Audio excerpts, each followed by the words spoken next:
Hello, YouTube. Hello. Hi, YouTube. Let's see. Let's act to play. Second edition 10 days Hey, people. from Seth set. here. What's the most painful human experience? Many would say Yes. childbirth, but that only produces 48% of the pain of being an immersive sim fan. This is a cursed genre. Anyone who attempts No, it he died. dies. Looking Glass, dead. Troika, dead. Ion Storm, acquired. And Arcane is currently decomposing in a But is corporate that dead? merger. But before that, they put out a masterpiece. I know, this was news to me too, so why have I never heard of it? Peggy 18. Because of a name, that is Prey. Prey, 2017, okay. not to Oh. be confused with Prey 2006, or Prey 2014 the TV show, or Prey 2022 the movie. The optimal title is right in front of us. It's a successor to System Shock that's about to mind, Psycho Shock, but was renamed by Bethesda Softworks, a ZeniMax corporation, because they had the IP sitting there for 10 years and didn't know what else to do with see. it. This game has no discoverability or brand identity, at least with some series. If you told me I was going to be playing a stealth game where the objective is to blend in with a crowd as the only black man in Japan, I would tell you, based on the stock price, I kind of expected that. Similarly, if you told me a Jewish man was about to shill VPNs for his personal gain, I also expected that. Would you let a stranger watch your children? Would you share intimate details of your life with a trash collector? Should you give your local tweaker your social security number? This is more than a hypothetical. It's how I've lived my life for the past 20 years. But now, my children are missing, my bank account is frozen, and my identity has been stolen. I've tried calling, but they insist they're not missing. They have a new dad, and he's more me than I'll ever be. I've since learned from my mistakes, and I keep my new, better children safe with ExpressVPN. Every time you connect to an unencrypted network, be it in a cafe, the airport, or even your hotel room, your online data is not secure. Anyone with a little know-how can see everything you're doing and steal your personal data. Order a pizza to your room, there goes your credit card number. Tell your boss your flight got delayed, there goes your email. Need to take an important Zoom call while you're out and about, there goes your voice and likeness. Now, someone is using their new deepfake to convince grandma to send $5,000 for bail money right now. And if they don't use it, they can just sell it to somebody who will. But with ExpressVPN running in the background, you're protected, thanks to the fact that all of your internet traffic is routed through a secure encrypted tunnel. So secure, in fact, the sun will go out before any supercomputer can crack it. And all it takes is one click. ExpressVPN works on all your devices, so you can stay secure no matter what you're doing. Personally, I get the most use out of it by posting anonymously while pretending to be from another country. French Canadians deserve their reputation, but I'd like to think, in some small way, I contributed. And this would not be possible without ExpressVPN. Find out how you can get 4 months free by scanning the QR code on screen, clicking the link in the description box below, or by going to expressvpn.com/Seth. It's hard to recommend something without explanation. This game is hard to explain without spoilers. And there will be spoilers in about now. Well, I had to do with some videos of it, so I had to get spoiled. Who are they? What did they do to me? Gas you. They took your foreskin. What? Now take it back. What is Prey? I don't know. What do you do in Prey? I turn myself into a roll of toilet paper and hide inside the women's bathroom. Because I finished a side quest that puts psychoactive DMT into the drinking water, I can reliably do this for the next few hours. In all seriousness, it's a game of Gmod prop hunt, where you get jump scared by filing cabinets. The difference is, it's a AAA title that doesn't assume the player to be retarded. Here's how they introduce their first weapon. What does it do? Well, I don't know, but it probably freezes enemies and sticks to walls. Oh look, a corpse I can loot. Good thing there's a conveniently ramp-shaped trail of glue I can climb up. Maybe I can use this weapon to climb on other things in the future. Oh, the path upstairs is locked. Good thing I have this glue cannon. Was I stopped in my tracks to explain how this works? No. Was there an NPC in my ear going, "Morgan, squirt your glue to climb upstairs"? No. Did I have to demonstrate my understanding of a weapon and its applications in order to proceed? No. The entire game is like this. It presents a number of obstacles, gives you tools to conquer them, then stands back and lets you figure it out yourself. Ultimately, this isn't complicated, but I have to give praise, because video games are a low-ground field designed for knuckle draggers. After a solar flare knocks us back to the Bronze Age, they will return to their rightful place, plowing the crops. And I will be a low-ranking overseer, until I succumb to typhoid, only to be replaced by a taskmaster twice as cruel. I have no illusions that the peasants will forget me, but in their mind, they will hold the vague idea that things Yeah. used to be better.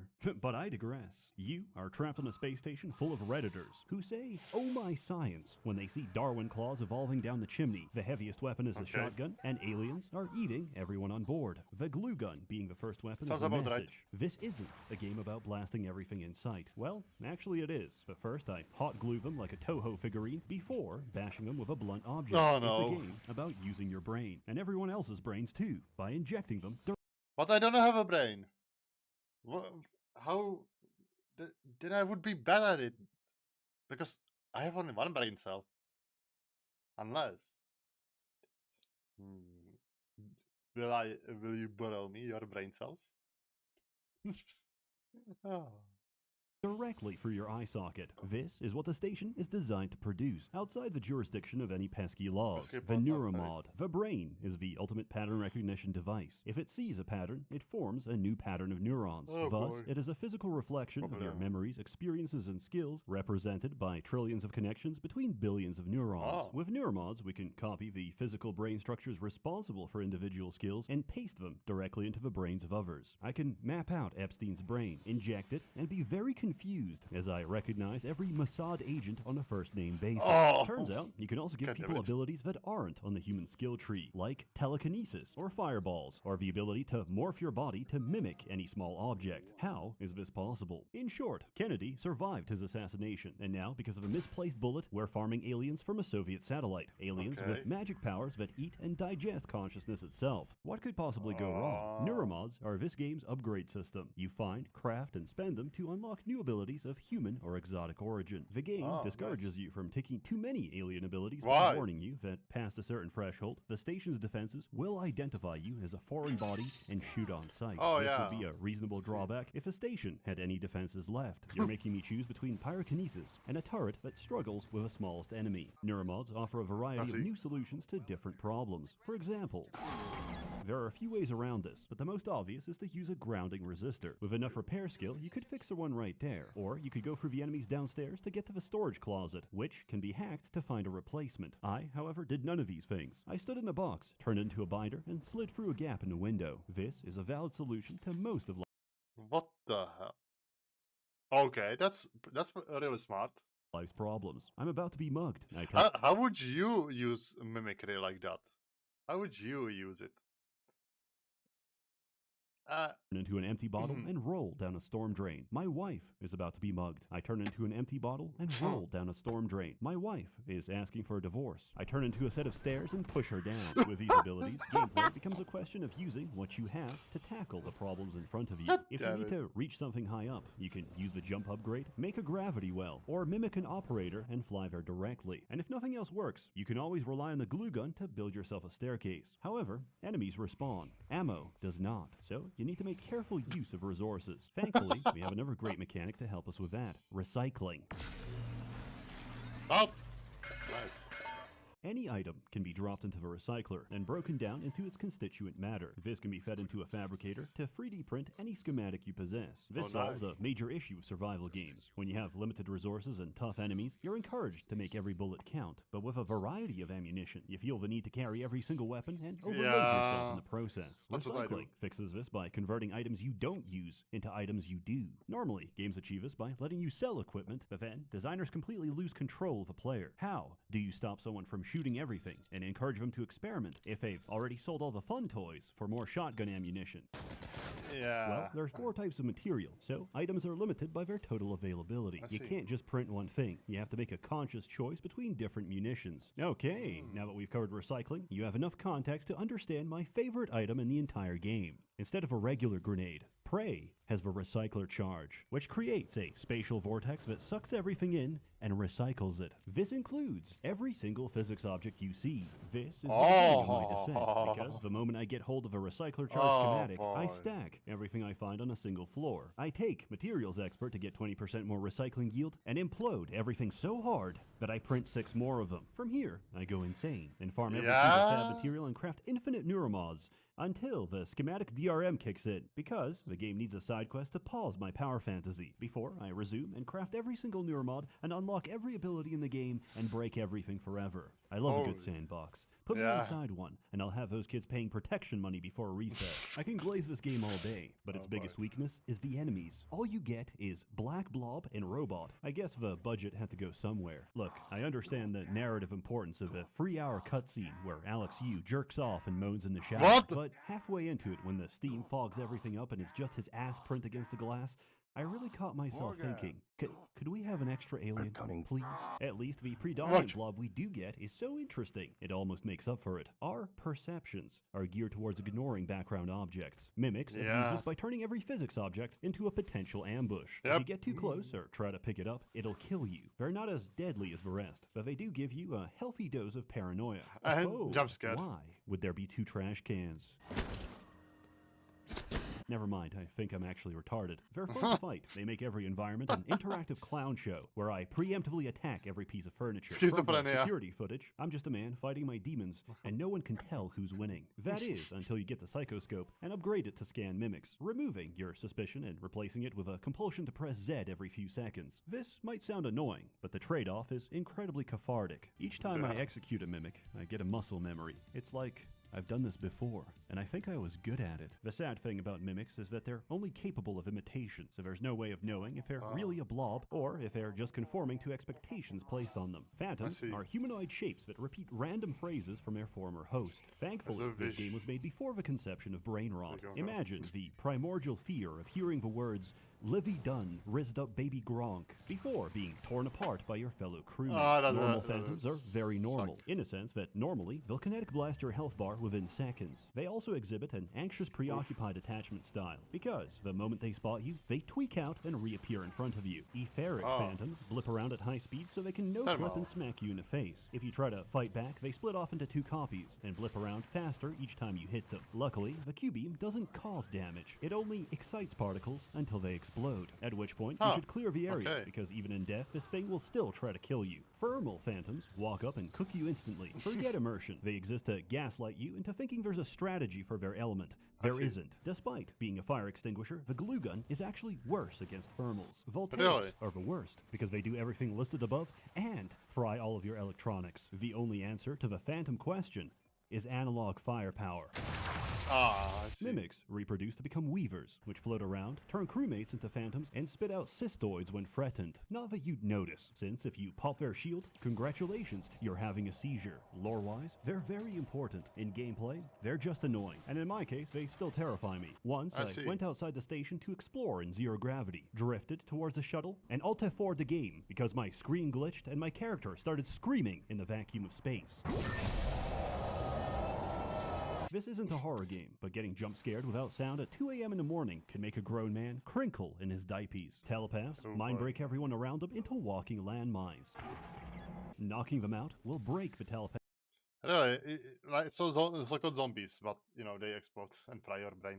Influence and save a human life. But remember, every survivor is a lawsuit waiting to happen. You need to kill or incapacitate their victims before attacking them, but even on their own, they can spam homing projectiles and block your abilities. However, this is the perfect time to explain why you're immune to their effects. The Psychoscope. Scanning different aliens with a Psychoscope lets you unlock their abilities. There's a huge variety, they're very fun, and none of them matter whatsoever, because the telepath has the best one in the game. Psychoshock is a 10-second nullification of psionic abilities, which works on anything and everything in the game, and unlike the null wave transmitter, it is virtually infinite. Does this diminish the experience? No, not at all, because technopaths exist. Choosing Typhon powers over being friendly with station security is no longer a dilemma, because technopaths will hack your operators and possess your turrets. In ancient Greece, Perilaus built the brazen bull for Phalaris, only to be cooked by his own torture device. I can't help but feel the same way, as I'm shredded to pieces by the same turret I repaired 5 minutes ago. Good luck killing them, because whoever designed an enemy weak to EMP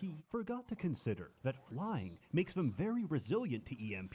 This, like many interactions, is never explained. For example, the Mimic ability. You buy the level 1, turn into a coffee cup, clap your hands, then never use it again. The description implies it's for stealth, but this is a trap written by the aliens to trick you into thinking that's all there is to it. Unexplained fact number 1. You can cast other abilities while mimicked. If someone thinks you're suspicious, a obliterate their concern. Unexplained fact number 2, you don't take damage unless you're attacked. As we all know, fire has no effect on cardboard. Levels 2 and 3 let you mimic turrets and operators, but they suck, so why would you ever do that? Because of unexplained fact number 3, your mimicked form has its own health bar. Once that's drained, it just kicks you back into human form. In other words, you do not take damage while mimicking. All of this would have been really nice to know, like 100 hours ago. Okay. The process of making a phantom isn't perfect, and sometimes they come out wrong. If you start hearing spooky music, or you're suddenly crushed against the ceiling, there's a poltergeist nearby. Oh. Where is he? Let's find out.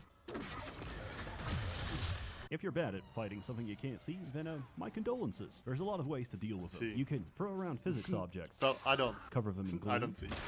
Use the landmine setting on a recycler. Or just bump into them. They're incredibly fun to fight, and there's only a couple across the whole game, so you're never expecting it. Your progress never goes unnoticed, and there's no greater flattery than an alien designed specifically to kill you. The Nightmare forces you to spend the next 3 minutes of your life playing Alien Isolation. He's big, he's intimidating, and he's also too big for most corridors. My fright and suspense has become joy at the notification that I will be harvesting enough exotic material for 2 full neuromods in the next few seconds. There's also minor enemies here and there, like cystoids. These motion-activated mines are the bane of Adderall users, punishing both the hyperactive and inattentive. For anyone with a degree of self-restraint, they're pathetic, as they are the only enemy in the game to be countered by a foam dart. Later on, you'll also encounter hacked operators. These are initially annoying until you realize they're an infinite source of free materials. It's as if the developers didn't expect players to sit for hours spawn camping the fabricator. But I've already consumed every static object on the map. My recycler charge is crying out, and I need more fuel for the furnace. What is going on? Who's in charge here? As it turns out, you are. You are a you. Morgan you. You've got Alex you and you. Alex is the president, and you are the vice president. Normally, neuromods are tested on political volunteers. Like this guy. My name's Aaron. Aaron Ingram.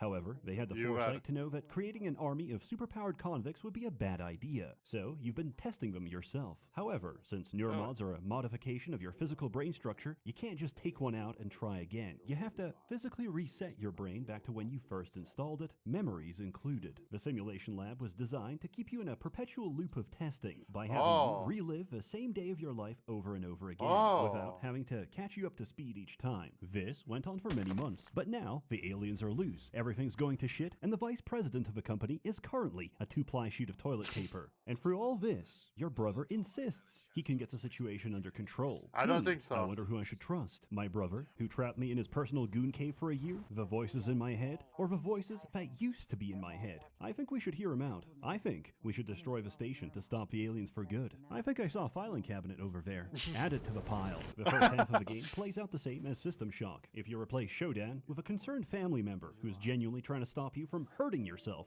after your needle-induced brain damage. Oh no! You're trying to go somewhere. Alex stops you. You find a workaround and repeat. Along the way, the game demonstrates a profound respect for your intelligence. Nobody calls to give you puzzle hints every 5 seconds or to chastise you for your decisions. That's good. And yet, there's still this feeling I can't shake. Like I'm being tested. Watched. We're losing him. The circumcision scar. It's opening back up. What do you mean by that? Oh, hey, you. Oh, hey, you're finally awake. You. Finally awake. Between the trolley problem, feeding convicts to aliens to make neuromods, and whether you consider these people as survivors or corporate liabilities, there's a clear theme of utilitarianism throughout the story. Is it moral to feed people into a blender if the resultant smoothie would improve the lives of countless others? With that in mind, you'd expect the game to present a series of hollow, cliché choices to trick you into feeling emotional investment. Oh no! My Congolese cobalt mines are failing. Obese American cannot watch TikTok on Chinese vaporware phone. But if I send in more children, I will not have enough militants for my child army. What do we do? In the cafeteria, the telepath controlling an army of brain slaves, and one guy hiding from them in a kitchen. Will Mitchell. And I don't know about you, but something seems off about this guy. Maybe it's his orcish demeanor, or the way he clearly makes up a fetch quest. You kill beast yourself? If you want to come in, be safe, you go. Best for you on the spot, or the way he looks in his transcribe icon, or the way he doesn't recognize you despite having a picture of you in his room and you being on first name basis with half of a ship, or the explosive stockpile behind him, or how you can hear him break something just to give you another fetch quest to do, or the fact that he's immune to mind control and the only ever documented case of this is a test subject who stockpiled explosives and escaped, or the fact that Will Mitchell reads as dead on the tracking bracelet system, or the color of his suit being red, despite suits being color-coded, with red meaning executive, or the way his suit is near identical to Alex's.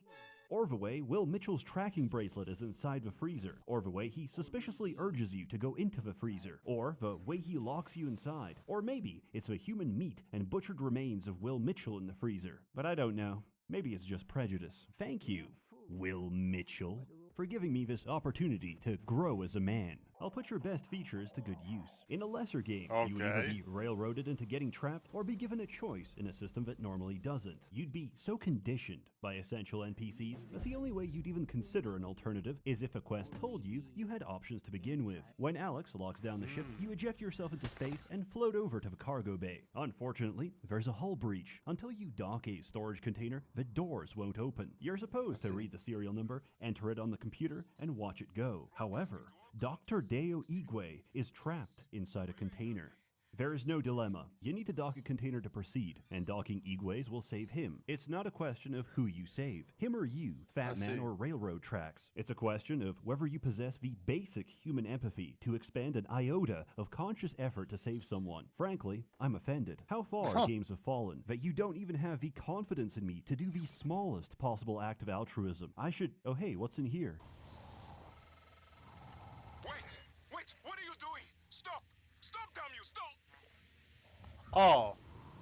There's a group of survivors holed inside. They've locked a bunch of aliens in a room you need to go through and won't open it unless you bring them enough turrets. Based on your build, you have a few different ways to achieve this. Remember to steal everything that isn't bolted down. They won't need it. Is TranStar mounting a rescue operation?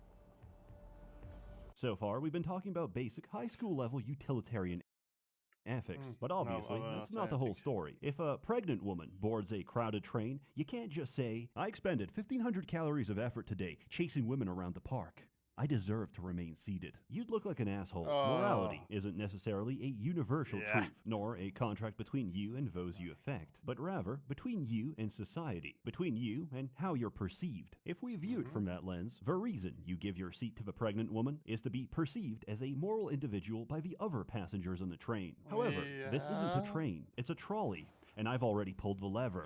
Oh.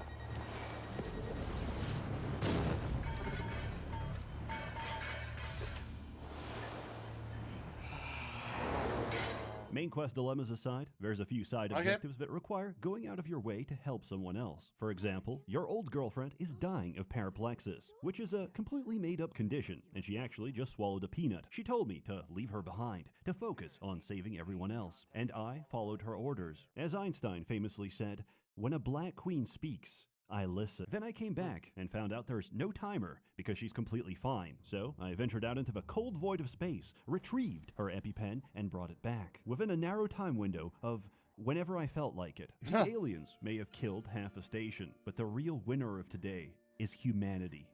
I can breathe again. What will he do? And feel my legs.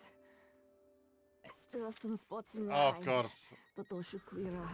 Of course. Of course.